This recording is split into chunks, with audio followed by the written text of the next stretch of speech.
Else White, what is your favorite game? My favorite game is Zero Escape, 9 hours, 9 persons, 9 doors.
How I started playing games. I think the first video games I played, my parents bought me a. Oh no, that's right. Educational games for the PC. I had a bunch of like Winnie the Pooh stuff, and I was obsessed when I was like pre-kindy. I You mean, just mentioned my magical joy words, Winnie the oh, you Pooh. too? Oh my gosh, I literally have a Piglet plush over there. Like, oh my god, I was obsessed, and I I'm used to. still obsessed as a 30-year-old. I have so many Oh, stuffed me Pooh too. toys. Uh, And there's a small Pooh plush that I bought in New York about a year and a half ago, nearly. That I absolutely cherish for so many sentimental reasons.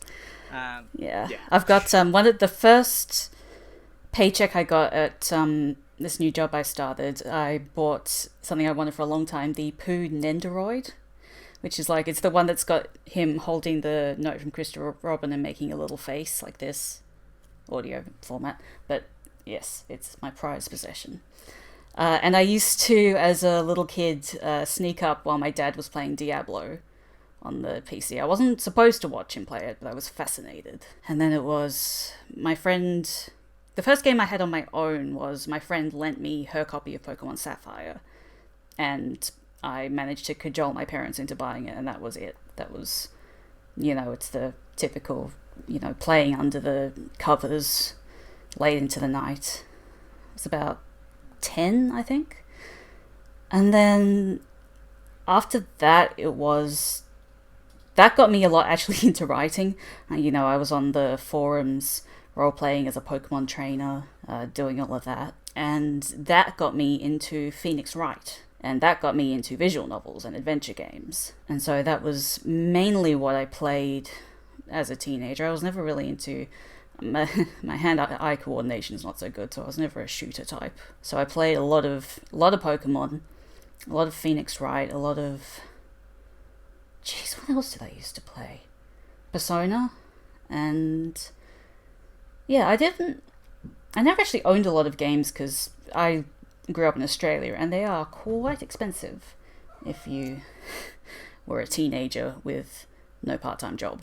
So I mostly lived off of other people's experience and, going to my friend's house and playing Smash and all of that. It'd be safe to say, considering that sort of Pokemon slant, you were obsessed with it. Yeah, it was my first special interest and continuing. Yeah. Gosh, I've played. Having said that, I have never actually played Red and Blue or Yellow. I've played. I think I've played every other gen. I played Silver on an emulator, but I've never gone back and played the originals, which is probably heresy. But I played Fire Red. It's close enough. Well, it's the same thing. It's just Yellow's just basically Pikachu, basically. Yeah, that's true. That's true. Going back slightly, Yeah. the Winnie the Pooh games, Oh basically. my god. What were they like? Like, what were they?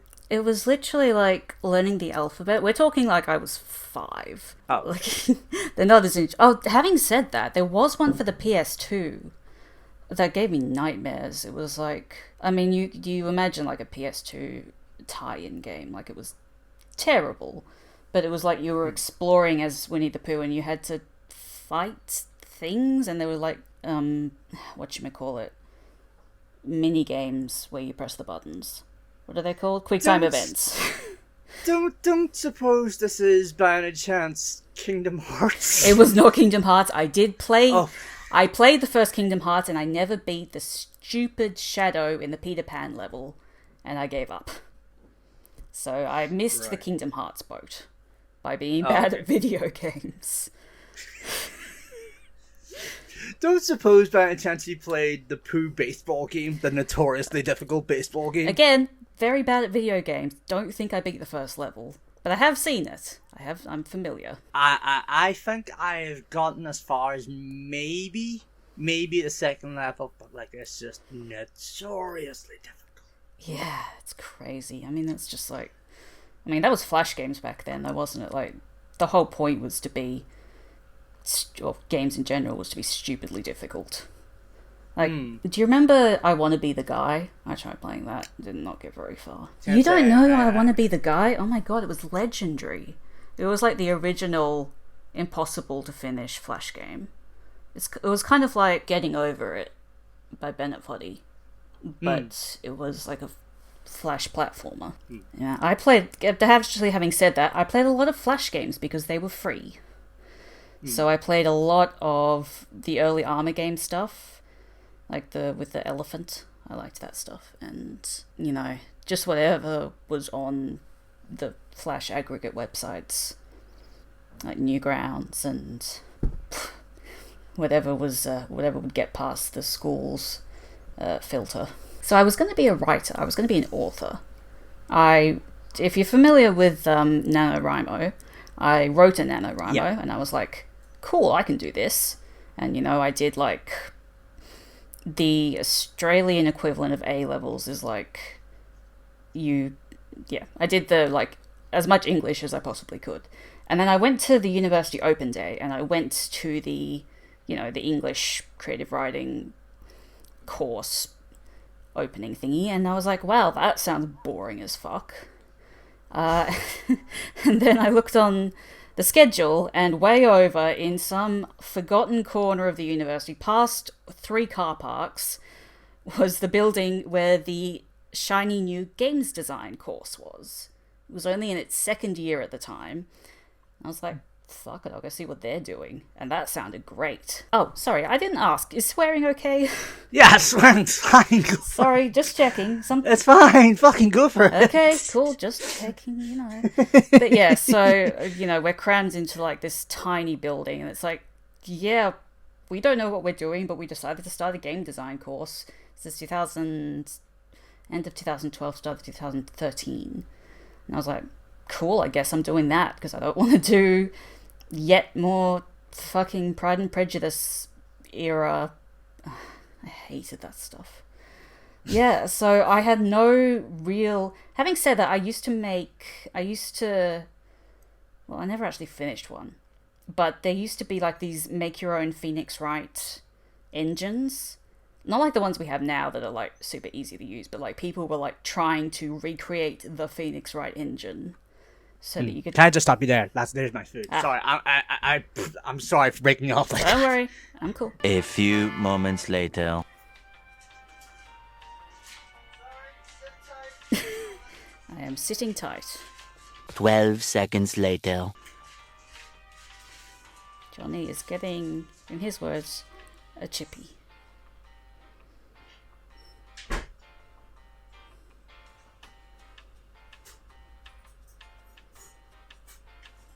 I'm on Twitter. 3 weeks later, many months later. So much later that the old narrator got tired of waiting, and they had to hire a new one. God, I'm a mess. There we Nah, you're valid. There we go. There you go. Food is sorted. Sustenance. Chips, chicken nuggets, and curry. Nice. The good stuff. Anyway, for those just joining us, I've had to go out and grab food last second because my takeaway arrived. Anyway, I cut off Else while he was talking about making your own Phoenix Wright engine. So sorry. I was gonna write an article about that once upon a time. I've still got the research, but yeah. So there was back in the forum days, there was the big Phoenix Wright forum, and people would share the fan-made cases and whole fan-made games that they made, and that was sort of my introduction to making games in general. And, I did a lot of imaginative, making up Pokemon games with my friends as a kid. So, yeah, and then I got into the games course, and that was... I had never really touched programming before that, so that was a kind of wake-up call. But, I do my best. It was one of those design courses where, you do a bit of everything. I did a bit of 3D, I did a bit of script writing, lots of general theory, narratology versus ludology, which, by the way, is fake. It's a fake argument, and it's very silly. And then, by some happenstance, my father's...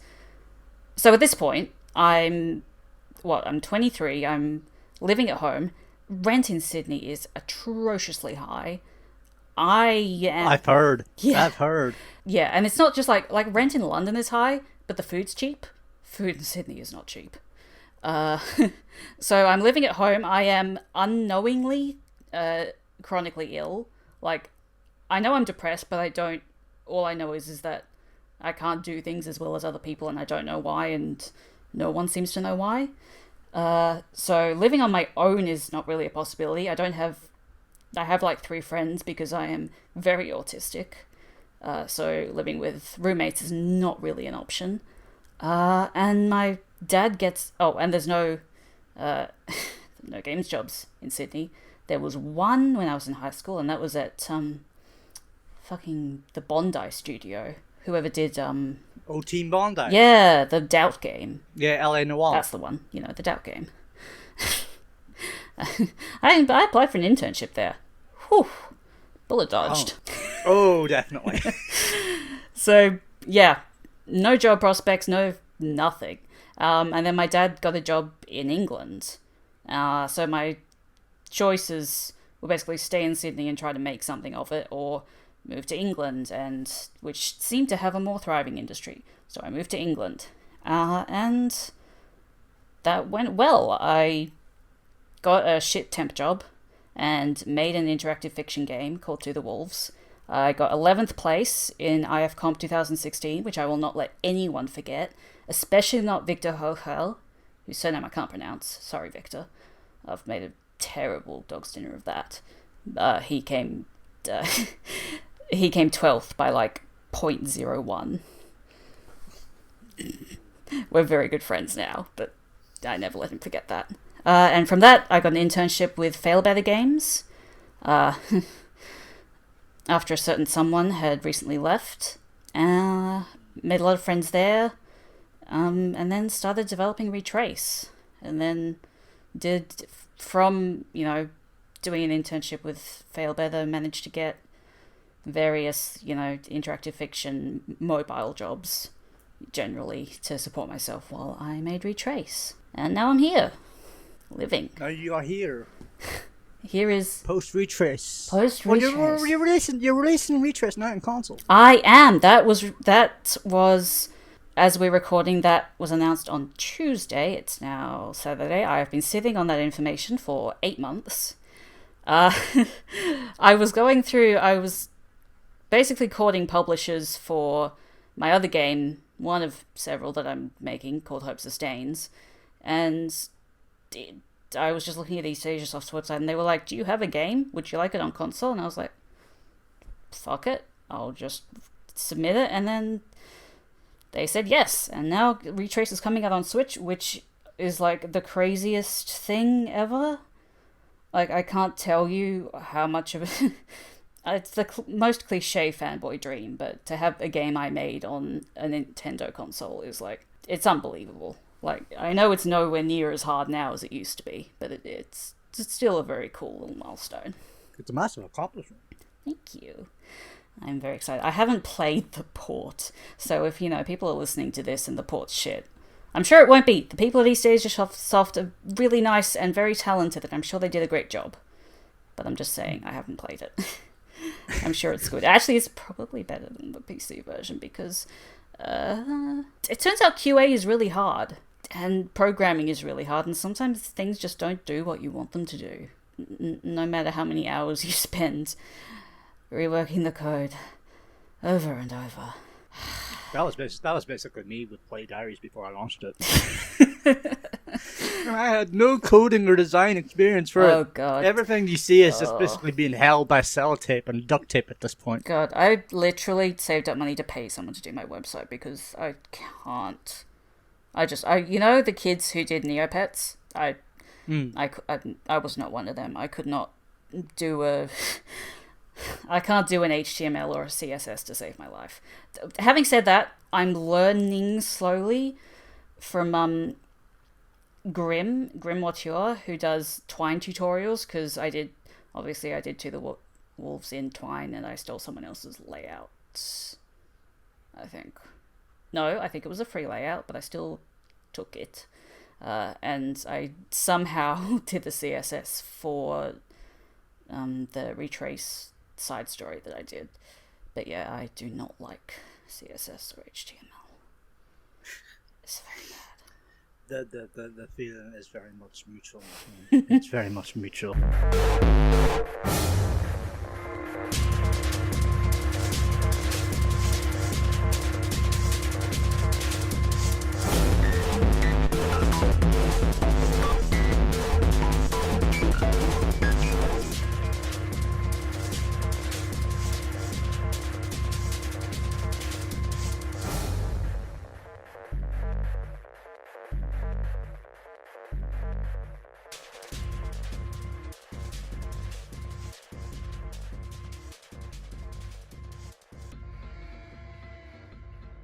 Let us talk of your favorite game, 999. Note how he didn't say the full title.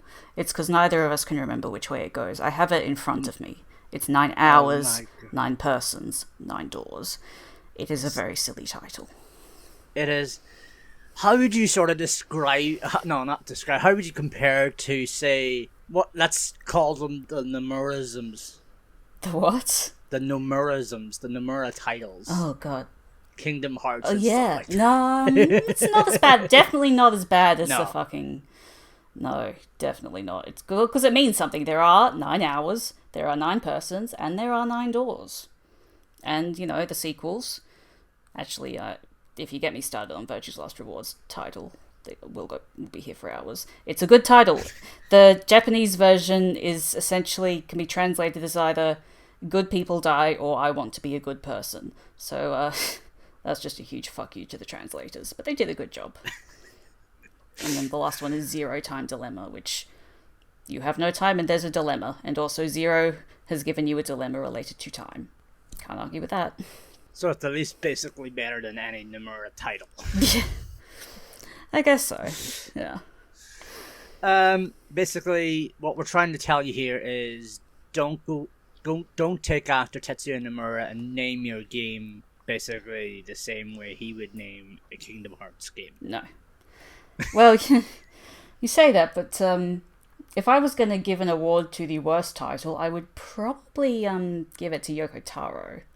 And I'm not going to look it up, but it's the title of the Nier Replicant remake that they're doing. It is like... Yes, I know.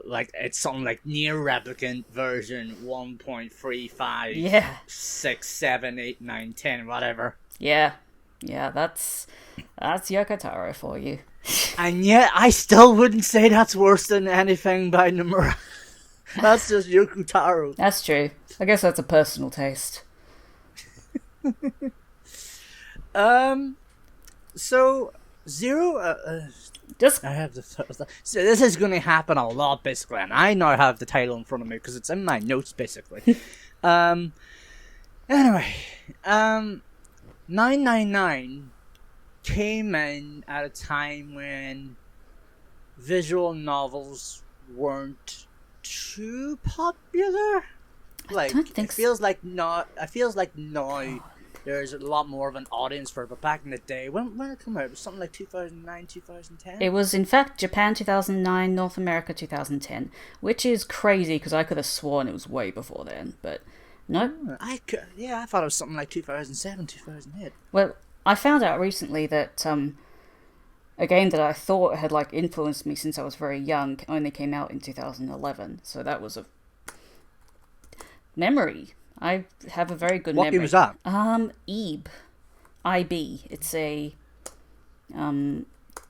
RPG Maker horror game. 2012, that's right. Made in RPG Maker 2000. And it's we'll talk about that in the third part, but it's a classic. Well, I thought it was a classic RPG Maker horror game. I guess the whole genre is more recent than I thought. It's just that the entirety of 2009 to 2012 is kind of a blur in my memories. So anything that happened in that time is just kind of clumped together. What I was trying to go for was just basically how it arrived at a time where it's felt like things are starting to pick up a little bit for the genre, for the visual novel genre, in that you had one or two Phoenix Wright games out at the time, and you also had a few Professor Layton games out at the time. That's true. But those were very core, not, how do I say this? They were very specifically driven towards a more casual-ish audience, with the exception of Phoenix Wright. But like, I mean, even Phoenix Wright, I think. Sorry to interrupt you, but no, it's okay. the guy. Oh, who's the guy who does Phoenix Wright? Takumi. That's right. Takumi Shu. One of the quotes he has on the first Phoenix Wright was he wanted to make a game that even his mother could enjoy.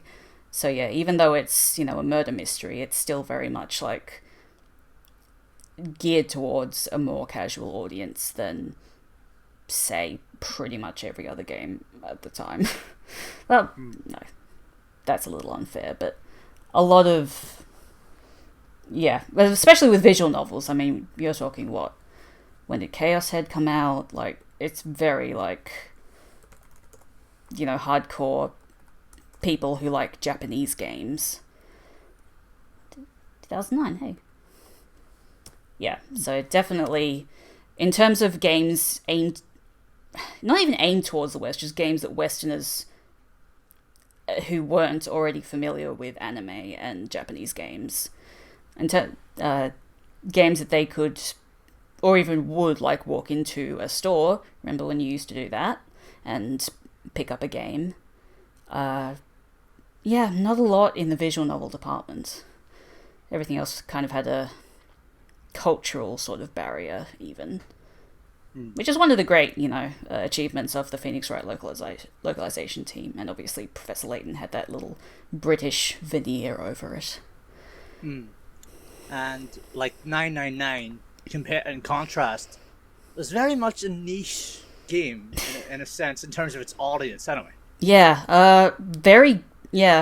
Very gory. Certainly more so than Phoenix Wright. There weren't a lot of death game. When did Saw come out? I was just about to say Saw, because like there's a lot of Saw there is vibes in a it. lot of Saw, especially in Zero Time Dilemma, but yes, very much so. When did the first Saw come? This is just going to be me Googling things. 2004. 2004. Oh, I thought it was 5. I've got the speedy Google fingers. No, so yeah, it's definitely Saw vibes, definitely almost Silent Hill-ish. Nah, a little bit with sort of the Pyramid Head stuff and the... No, actually scratch that. Ignore that completely. Yeah, you're right, not a lot like it. That very... You're trapped somewhere, you've got so many hours, you've got puzzles that you have to complete... Especially on a console like the DS. Like, I was very much... Certainly as I saw it, I was only not very old, but I didn't know much about the greater game scene. Again, my games were somewhat limited, but certainly not like anything else on the DS. Like, the DS was like Nintendogs and Pokemon. It was not like this... console for serious horror. which is what. Yeah, it had basically established its audience basically with the casuals. Yeah, basically. exactly. So yeah, it was very out of the norm for the DS and for visual novels that could appeal to Westerners, but it really did. I don't know the numbers. I don't know how well it actually did. It certainly did better in the West than in Japan, from my memory. Well, certainly VLR did, which is a whole thing that we'll go into later. But yeah, it was unusual in, I suppose, how much story it had and the way it told that story. And yeah, and yes, the setting, which was very bleak. Which they walk back in VLR. I guess what I was sort of yeah, there is a lot of Saw influence in it basically. Like not just in 999 from what I know of it, but like also like you say throughout the entire series as well. Oh, like I mean, I felt like I definitely felt that influence in Virtue's Last Reward, and I should be upfront in that.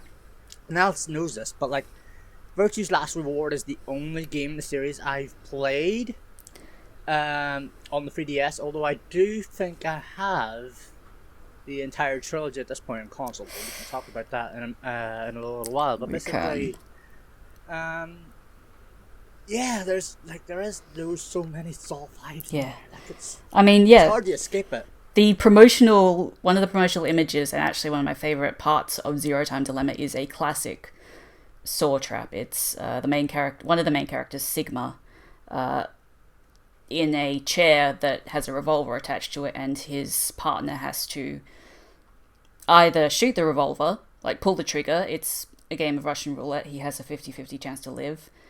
And if she doesn't pull the trigger, the third person in their team will get incinerated. So it is very Sawish. And yeah, Zero Time Dilemma leans hard on that. VLR actually walked it back a bit. It's still... Yeah, I know. Interesting. Which is... It's a whole thing. So I'll go, I guess, a little bit into comparing the three in terms of their horror vibe. So setting of 999 is the Titanic. You have a device on your wrist. It has a number on it. There's various things where you have to go through these corridors in certain groups. And if you break one of the rules, there are small bombs implanted in your stomach that will explode. And this is both... It's not shown... So the art style is sprites and backgrounds like Phoenix Wright and some CGs. There's no super gory CGs. You just see like some blood spatter, but the descriptions, the written descriptions are quite nasty.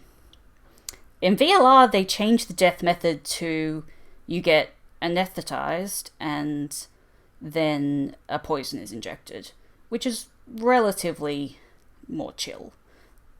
But then, there's also various other deaths that happen in that game.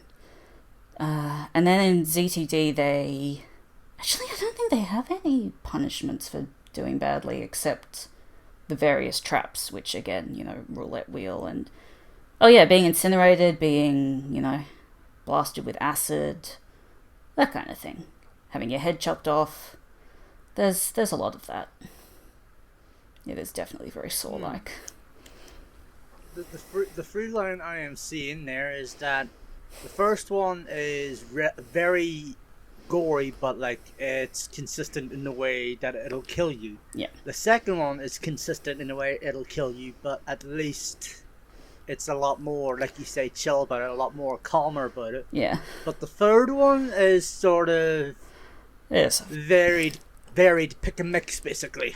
Yeah. Pick and mix how you want to die. Which kind of that reflects the development. So the first game came out, right? I don't have the numbers off the top of my head. I don't know if you looked them up. Did okay. Did slightly better in the West, I think. Then when they did VLR, and I'm recalling this from some interview I read 5 years ago, so if anyone corrects me, I'm sorry. But basically, the publisher, wanted to walk back the gore, which is why it's, it's cleaner, it's got a nicer sort of setting, it's not as gritty as the original. in an attempt to appeal to more people, but it still didn't do very well. And the only reason Zero Time Dilemma got made, which VLR ends on a cliffhanger, so that would have been very disappointing if the third game had never been made. It was only because the Western fans did something called Operation Bluebird, where they basically made this massive fan petition, fan art, fan everything to show their support for the series and try and get it made. So I think Zero Time Dilemma was made on about $11 and some duct tape. And, it's controversial. It's a controversial game. I didn't dislike it, but it's not my favorite. The gore stuff aside, Yes. there is obviously the very heavy puzzle elements of the game. How did you find that?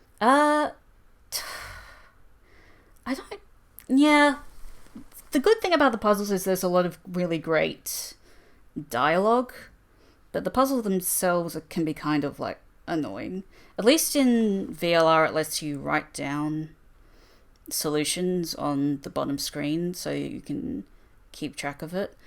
The first game was, because it was, I think, the first of its kind, it was very they hadn't learned a lot of things yet. Gosh, it's been so long since I've actually played the physical game. Sometimes I go back and read through the dialogue. Someone has a screenshot let's play of it up. But it's been so long since I've played the puzzles. They're important, and I don't like that the console release took them out, but I think they can be a little overly complicated in some manner. And they're not, the best implemented in the world. But they're still, they're important as part of the game and part of basically for the flavor text. With that in mind then, what about the story aspect of it? That seemed to be the one that you were your eyes were lighting up with. Oh my god. The story. The story in playing Zero Escape was kind of by this point. Okay, so when did I play Zero Escape for the first time? It was after I entered uni, so I was already going to be a game designer, but I hadn't really played a video game that made me feel the way that Zero Escape made me feel. It really, I imagine it's when a director, someone who grows up to be a director, watches their favorite movie for the first time. It makes you understand what the not genre, the medium, what the medium can do, the ways that you can work with the medium to tell a new type of story that people haven't done before, or that the way you can use the medium to draw out people's emotions and to show things and to reflect the world and concepts that you can't with whatever medium you've been working in before. In my case, just straight prose. So, can we do a block spoiler warning for the next? Yep. So, spoiler warning, I guess. Even though it's basically over 10 years old at this listen, point, I'm gonna say this. If you can't play 999 on a DS, if your only option is to play it on a PC or another console, don't bother. No.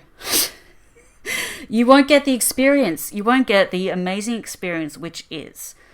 So, the way 999 is formatted, it is a visual novel and an adventure game, so it has on the top screen, I believe, it has the sprites and it has the text boxes. And on the bottom screen, it has a narration. And the whole game, you have, dialogue boxes, so that's essentially first person, and you have third person narration. And the way the game works, it's a traditional-ish branching, what we would think now is a branching choice system. So you make choices to go through certain numbered doors, and most of these end in your horrible, grisly death. And some of them one specifically, you receive a password.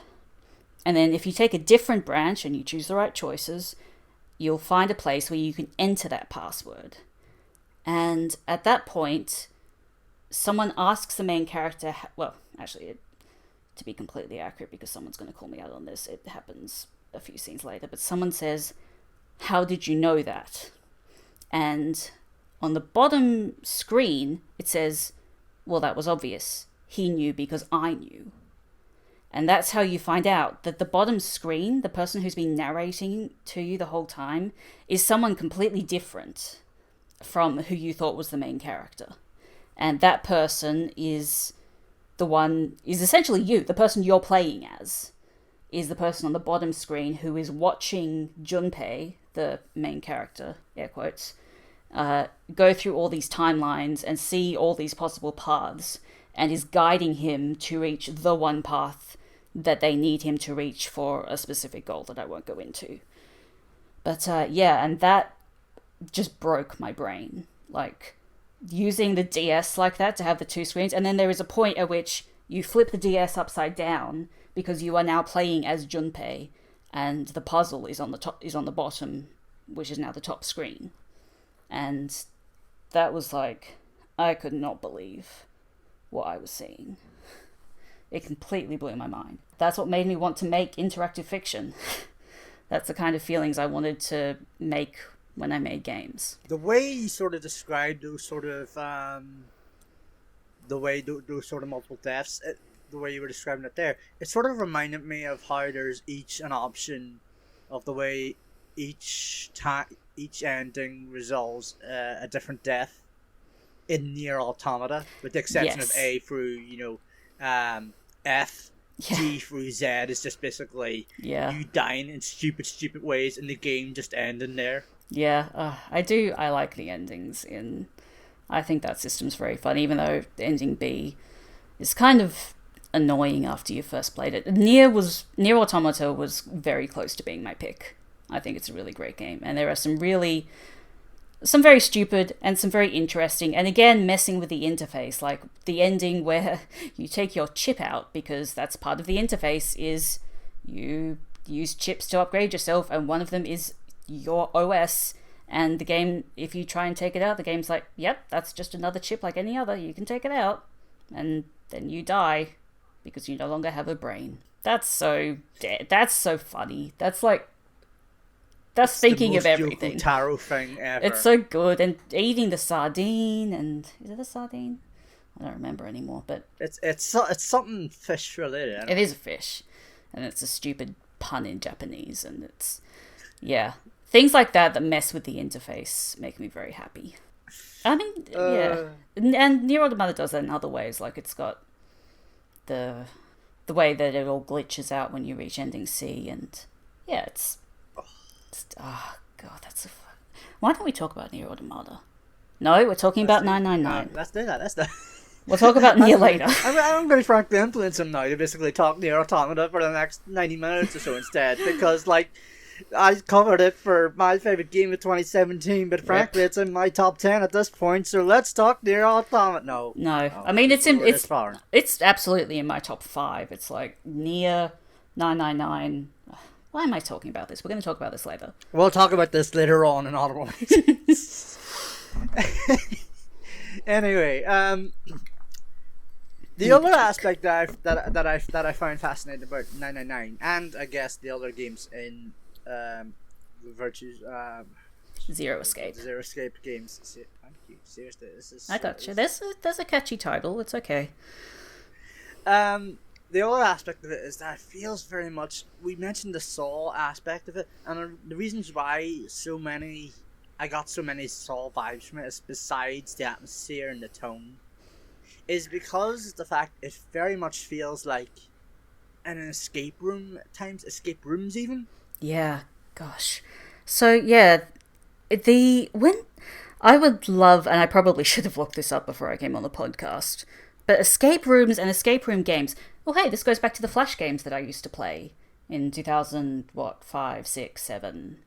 They were everywhere. Like, they were everyone on Flash was making escape room games, and there were some really classic ones, like the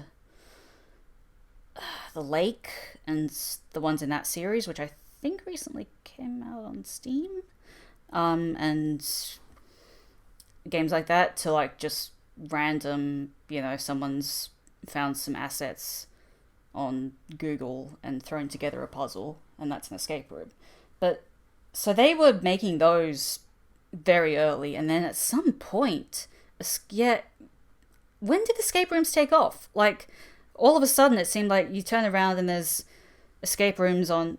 I suppose there's The Room. That's a game. So escape rooms sort of kicked off around the mid 2010s, anyway. Yeah. So. Like in terms of physical games, anyway. Like yeah, that's what I'm thinking. You mentioned The Room as well, but I'm wondering if you've I feel like I mentioned this game so many times because we don't press play on it. But like you played TikTok or Tale for Two as well. I'm familiar with it. I haven't played it, but I'm familiar with it. I don't have any friends. I'm kidding. But no, I'm familiar with it. But yeah, wasn't it? Am I crazy thinking that's recent, or is there something? It is fairly recent. It's late 2019. Okay, good. I thought I was losing my mind. Okay. No, I have not. Okay, that's cool. I should play that. That looks good. Just recently teased their next game as well. Ooh. Hermit Road. Exciting. But yeah, it was like I played Zero Escape, and I used to play all these. Sorry, I cut you off. I'll finish the sentence. No, it's fine. I do that, and then all the escape rooms on Flash. Like, I cannot overstate how many escape room games there were.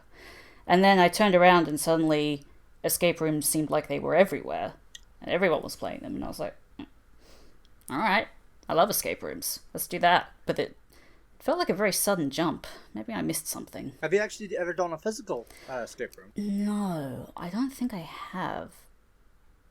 I'm saying that because there's some memory in the back of my brain going, yes, you have, but I can't figure out exactly. We did a sort of one in high school, but it was like an escape room / cross Sydney treasure hunt. So there were puzzles, but we weren't trapped in the room. Oh, okay. That makes sense. Completely missing the point, really. But yeah, going back to 999, like, yeah, definitely felt like it had that sort of escape room nature to it, anyway. Definitely. Well, yeah, that's what that's why it's called. That is why they rebranded it, I think, Zero Escape, because there are rooms and you escape them. And I don't believe when the first one came out, it's like how they rebranded Phoenix Wright to be Ace Attorney instead of Phoenix Wright, because they wanted to have sequels. And with Zero Escape, I think when VLR came out, which was not that long ago, the escape room phenomenon had already started, so they decided to call it Zero Escape. To be like, hey, look, it's escape rooms, which it is. So, the console versions, let's say, of the Zero Escape games, you sort of made this very clear, but you don't like them. No. Okay, having said that, 999 you have to play on a DS. There's just... Listen, I have the deepest respect for the people who tried to make it work, but you just can't get the same effect on a single... And that's kind of depressing, because no one's ever going to make a DS again. No one's going to make a dual screen console, unless I pray really hard, but no. But I played VLR on the DS.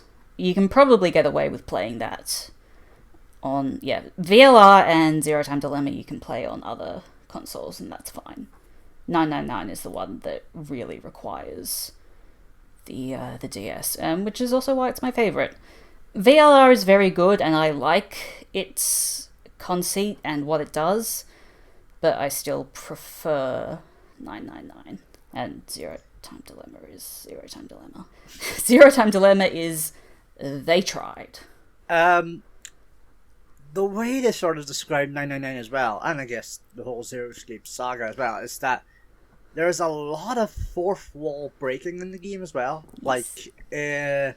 Like to the point that you would sort of think it would give any other games or developers who do fourth wall techniques a run for their money. And like the ones that I'd be thinking of here in terms of, developers who really sort of nail the fourth wall breaking would be Taro and Kojima.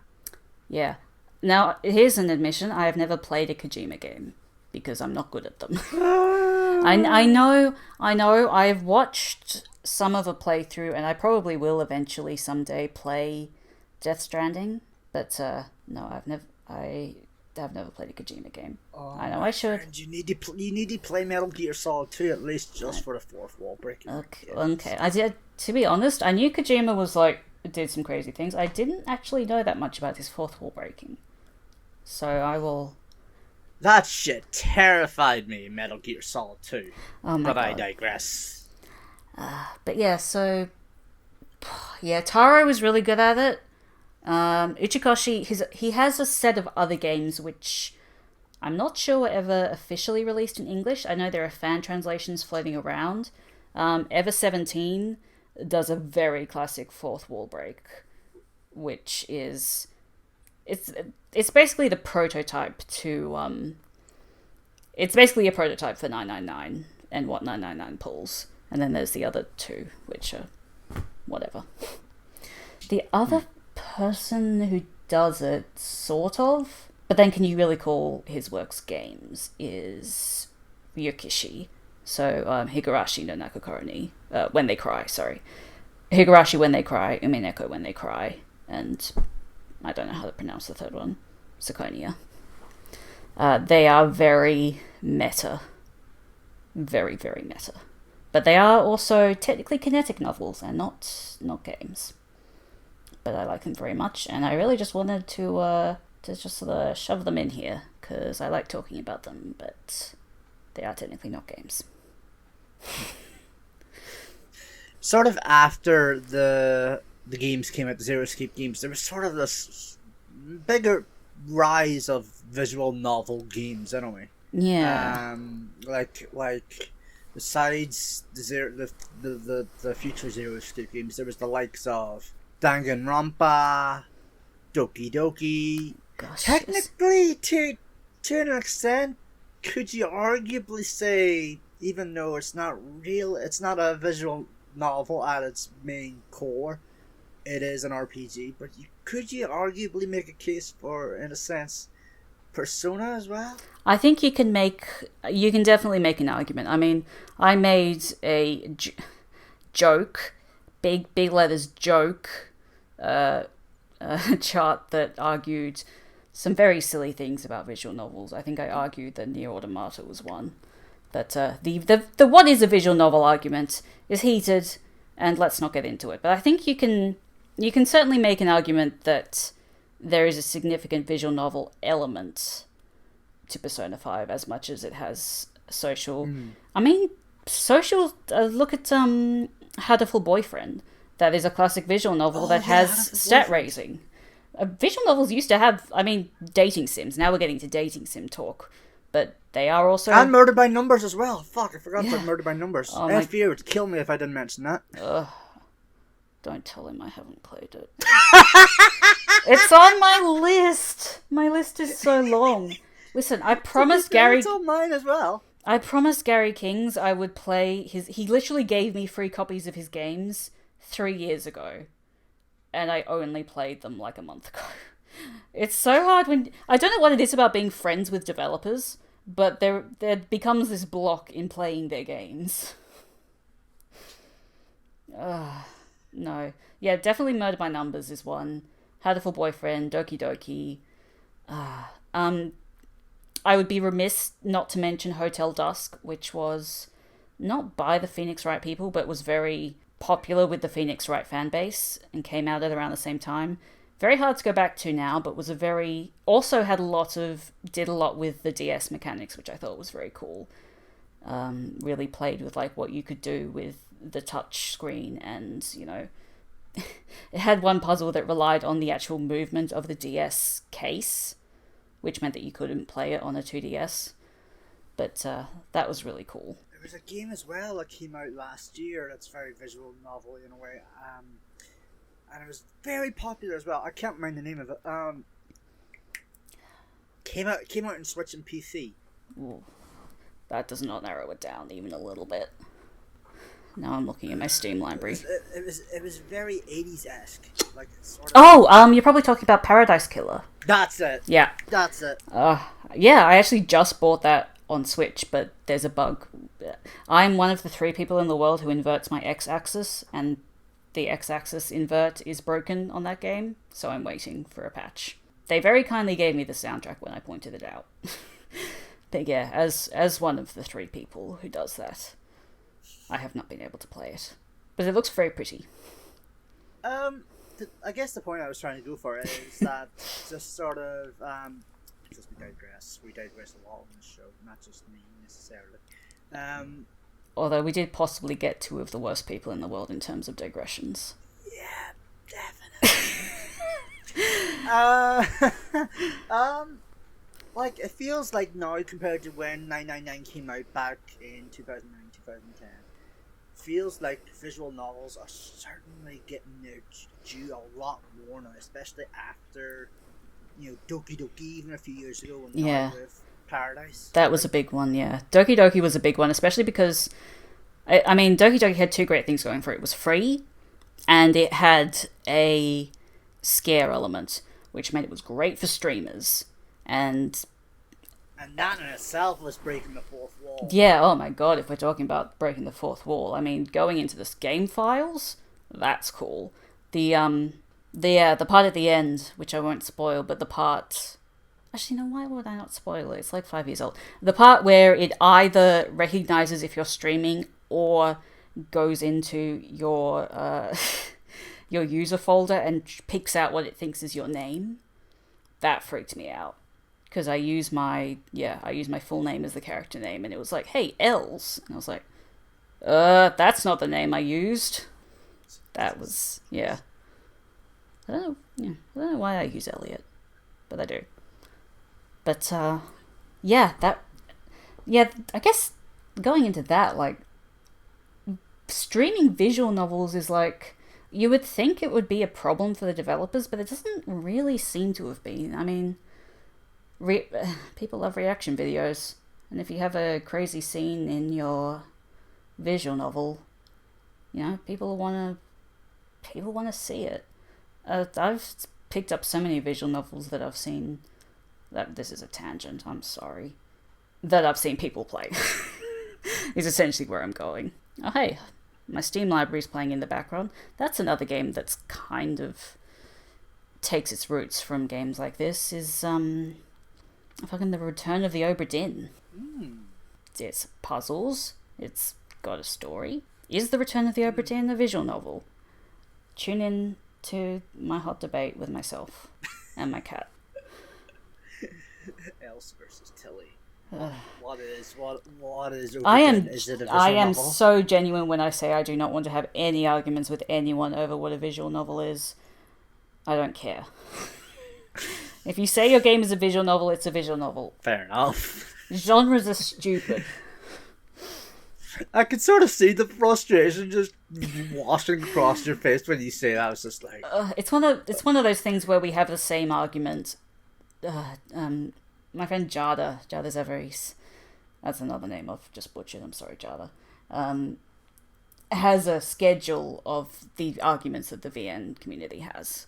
And we have what is a VN approximately every April, so tune in for that in 2 months.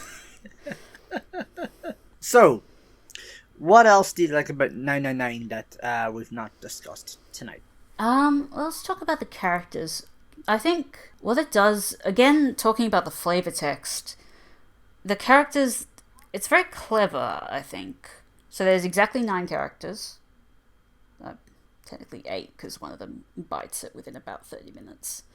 They have codenames, and they all have very distinct personality traits, and yet they have hidden depths to them. And I think Ichikoshi just does a really good job of writing each character and bringing out their personality in what very limited, really, text he has. So you've got the flavor text in the puzzles, wherein you look at an item and everyone gives their opinion on it, and you can keep doing that. Like, Junpei does stupid jokes, and another character will do a stupider joke, and I just think they're very memorable. So there's possibly one of my favorite characters ever is June, or Akane, who is the deuteragonist and spoiler, the villain. But not the villain. It's complicated. She's the actual protagonist, so she's the person on the bottom screen. She's sort of in the sense that it's kind of overdone now, but for me at least, it was one of the first games where I played where they really took, and again, Danganronpa does this, where they take the childhood friend, innocent young woman who you perhaps haven't seen for a few years, and she's matured, and your main character loves her and is trying to reconnect with her, and then it turns out she has this darker side that he didn't know, and, you know, she's really got this whole other personhood that he has not been privy to, and he completely underestimates her and gets dunked on as a result, which is not a very elegant way of putting it, but there you go. Yeah, I really love Akane. I don't necessarily love what happens with her in the rest of the series, but I think she's a really interesting character. And I think he does a lot of justice. I mean, you look at the character designs for 999, and I really can't defend them. They're better in Zero Time Dilemma, but I can't defend the character designer's decisions on some of the women. But yeah, I like the way he writes the women characters are written. I think they're really interesting and varied in a way that I hadn't necessarily seen in games before I played this, and honestly I don't see very often still. That's one of the things I like about it, is I like Clover and how, even though she's a young woman, I don't know how old Clover is, but she's like 14. He really captures like the sort of wild swinging emotions that you would imagine from a young woman of that age. I think he does a lot with very little, which is a lot of what I like about it. What didn't you like about it?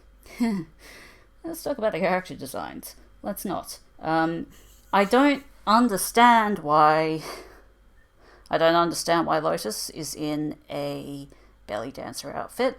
I don't understand why Alice in Virtue's Last Reward is literally not wearing a shirt and just has some kind of gigantic Egyptian necklace. I don't understand why what's her name in the third game is wearing a bra and a jacket over it, except for the obvious answers, which is titties. I don't... Stop. Put the shirt on. But you can make that argument about a lot of games. Some of the original game, like the original DS version, lacks the ability to easily go back and choose and see what paths you've taken, which you can make an argument that that's like, you know, part of the design, but sort of one of the things about that kind of design, it's like the kind of game that made you sort of like a Hitchhiker's Guide game, right? It's like, we think that, you know, the old games that we had that made you do everything by hand and it was really hard, we think those were good, but actually they were bad. And we've evolved, and it's okay to evolve, and it's okay to streamline the player's experience so that they can get more out of the story and the puzzles and everything else, and they're not like butting their head against the limits of human memory and getting essentially taken out of the game because you have to physically write down, like, okay, well, I did that, and that caused me to die a horrible death. So it lacks that in the original game. But that is the one good thing about the console release, is they added a timeline. And it's a very good thing about Virtue's Last Reward. Is that... there is a timeline system. So, how would you rank the free Zero Escape games? Like, obviously 999 at the top, but how would you rank second, third? I think it's got to be 999, VLR, Zero Time Dilemma. Like, so basically in series order. Yeah. It is... VLR sometimes bumps 999 off the list because I've just been thinking of... Like, I'll just have been thinking about it and going, like, the technological advancements and some of the story of... now I'm thinking about it. No. Nah. The characters are better. And then I just remembered that VLR makes this inexplicable decision to have this horrible cutscene every time you move between rooms, and I'm like, nah, actually, it wasn't that good. It was still very good, but it was not as good as the original. Yeah, if Zero Time Dilemma has a few really good moments, but it's also extremely bizarre and way too... Like, it goes way too hard on the Saw stuff, and the animation tried. They went full 3D and dropped the sort of Phoenix Wright-esque sprite system, and it was not... You lost a lot of... Well, actually, VLR had this problem as well. You lost a lot of expression and personality in the characters. Like, Clover just has this vacant smile, so she looks like a serial killer when, you know, something horrible is happening, and she's just like, smiling. Everything's Smile fine. through the pain. Yeah. Everything's fine. Everything's okay. Smile through the pain. Yeah.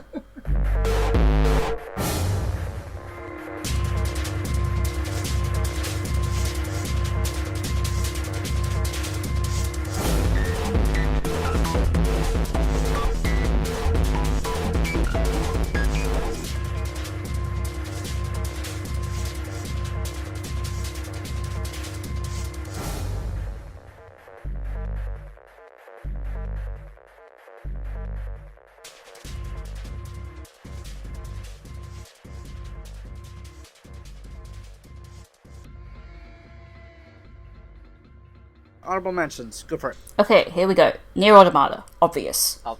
Gorgeous Yes. game. I'm not an action game person, but despite that, I really enjoyed it. I think it's really weird and cool, and I wish more games did more weird and cool things, and it introduced me to the original Nier and also to Drakengard, which is the bizarre series that I love. Drakengard 3, so weird, but the character designs are so cool, and there's like weird music stuff, and I love weird music stuff. Like, all the characters are like singers, and they gain their power through music, so all of the boss battles have these really cool soundtracks.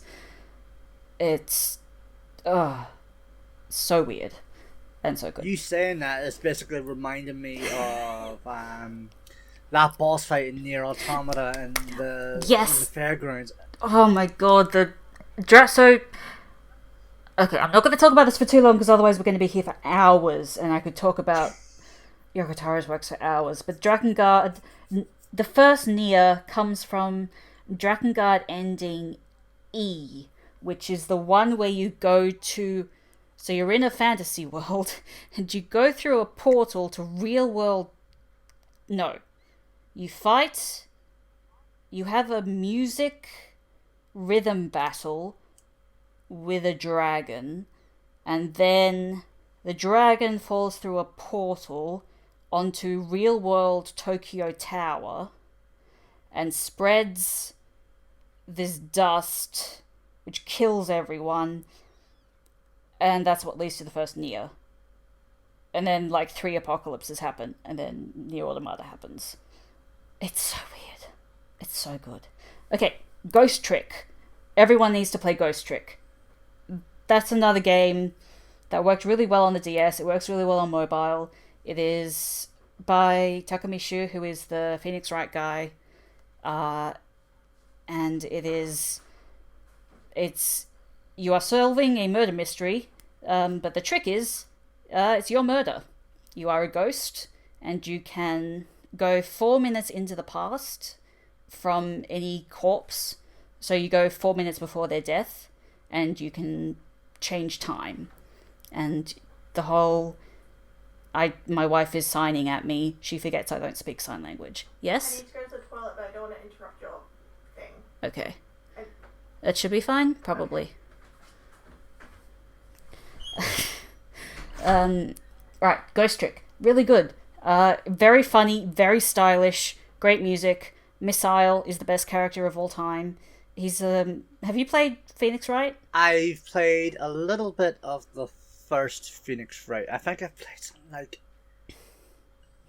How many cases did I think I played through 2 or 3 cases on the Switch version anyway. Yeah. The first game's the best. We'll talk about Phoenix Wright in a second. Missile is, I believe, Takumi-san's dog, who is a Pomeranian, I think? Or a Shiba? I'm pretty sure a Pomeranian. And he put him in both Phoenix Wright and Ghost Trick. And in Ghost Trick, he's a really good boy who helps you on your quest to figure out what happened to you. And also all the other people who die in this game.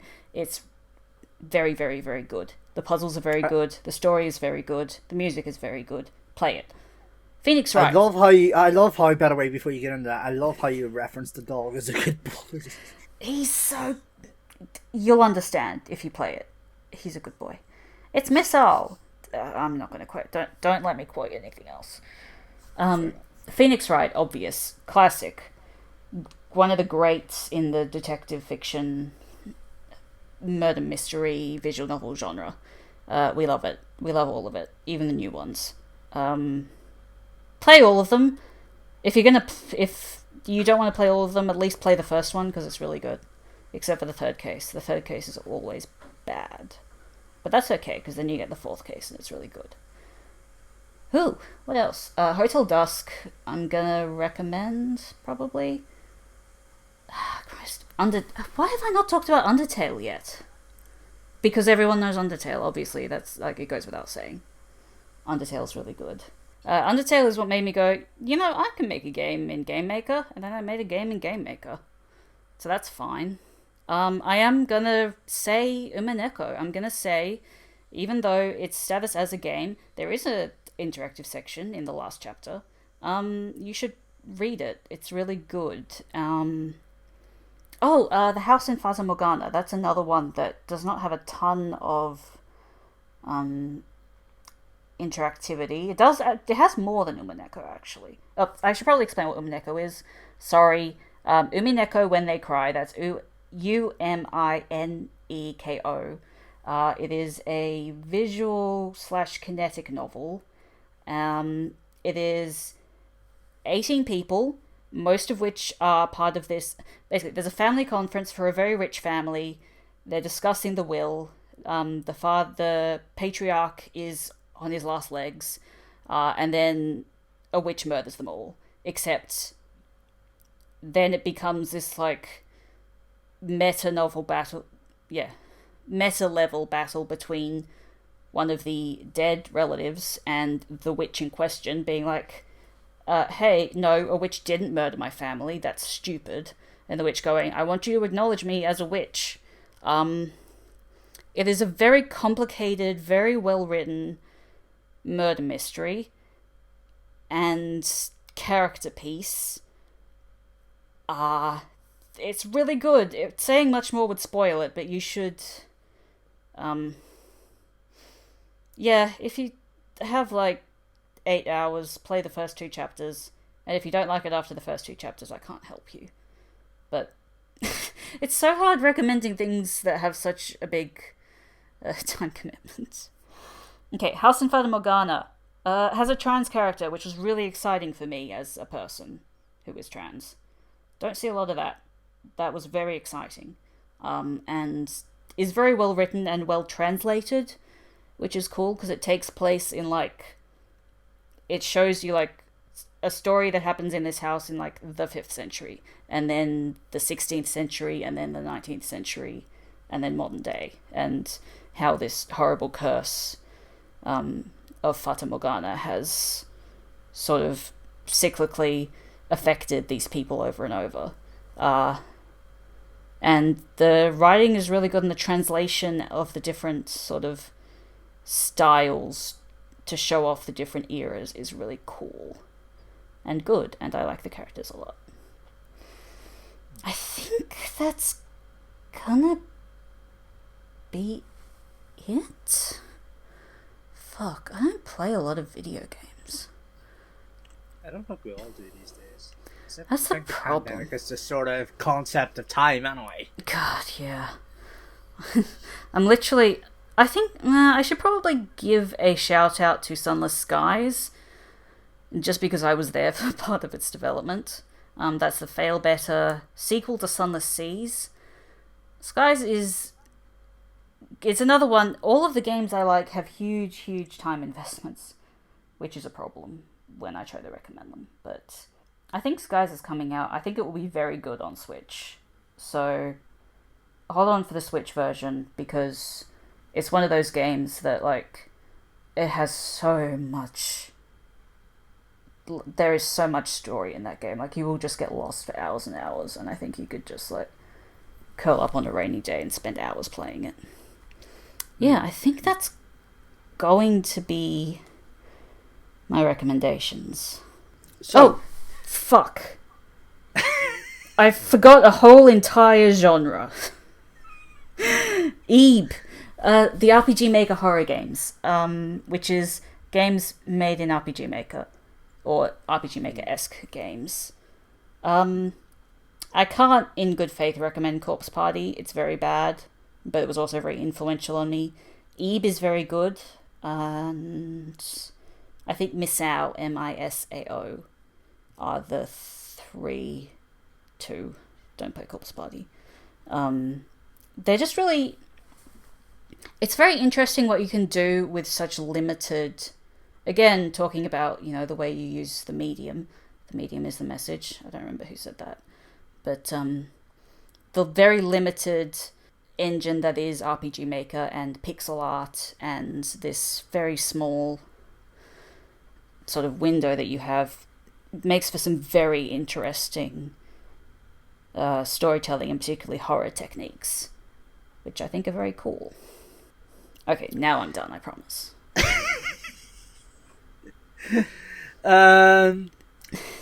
Top 3 games ever. What would they be? Obviously 999 at the top, and I would guess Nier in second.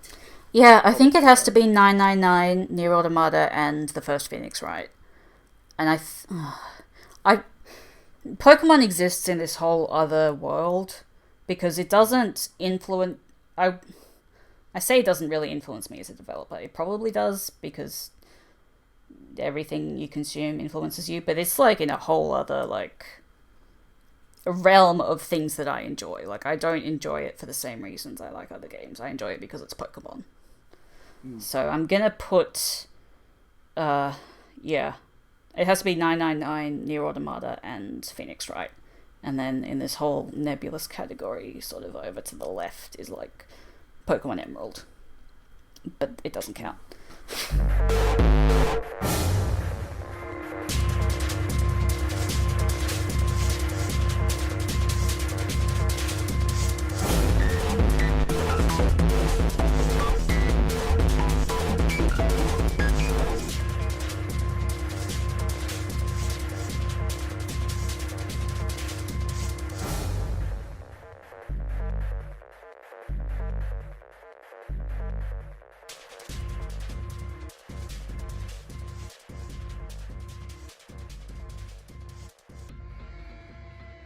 You can follow me, ElskyElskwhit, on Twitter. I post my cat a lot, and sometimes I post opinions, but not very often about visual novels because I don't want to talk about it. But I do post game dev opinions and other things that are cool.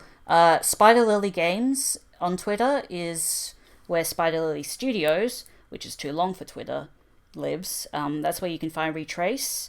On Steam, you can find it at bit.ly/playretrace. It is very similar to, funnily enough, similar to 999 and Nier and Phoenix Wright, all of which are very strong influences. It is a time loop adventure. Basically, I played 999 and VLR, and I was like, why aren't there more lesbians? Because I am a trans guy and I like lesbians. It's complicated. It's complicated. Anyway, point B. I wanted to make a time loop mystery adventure puzzle with queer people, so I did. And that's Retrace. I'm making Schrödinger's Cat Girl, which is a visual novel, which is basically me going, hey, you know all those variables in Retrace that made it really interactive and your choices mattered and were a massive pain to program? I know, I'm going to make a game that's more like that. It is about a pair of detectives investigating a abandoned manor where recently a teenager on like a dare got mauled, and they're like, what did it? And basically, as you investigate, your choices will determine who done it. So it works backwards. And then there's like, yeah, Hope Sustains, still happening. Is completely in another genre whatsoever, but it is a fun simulation game that is cool and interactive and has more queer people. Most of what I make is just me looking at the games I like to play and going, where are the queers? And then making them.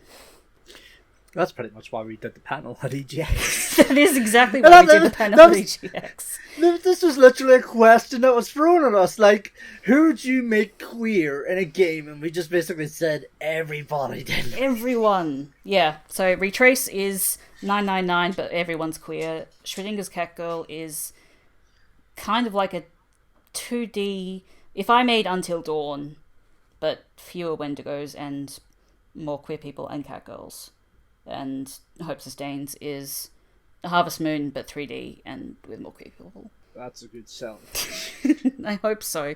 I always go like, is that going to put people off? But hopefully, hopefully it attracts the right people, the right audience, who see my vision for the future, which is queer. Yeah. No one can see that. Else can, but no one else can. Yeah, that's why it's got to be us two on the podcast. Exactly.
Thanks for listening to My Favorite Game, a podcast by PlayDiaries.com where people in the games industry come on to talk of their favorite game. If you want to listen to future episodes of My Favorite Game or press play before they go live publicly, please consider subscribing to our $2 tier on Patreon at patreon.com/playdiaries. Next week, Holly Emery on Fable. Until next week, bye bye.